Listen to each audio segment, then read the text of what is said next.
Buenos días, queridos hermanos y hermanas.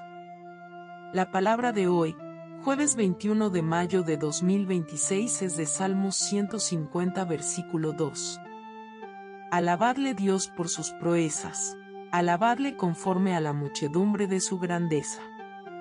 Y la escritura de hoy es de Colosenses 3, versículo 16. La palabra de Cristo habite en abundancia en vosotros. Enseñaos y exhortaos unos a otros con toda sabiduría.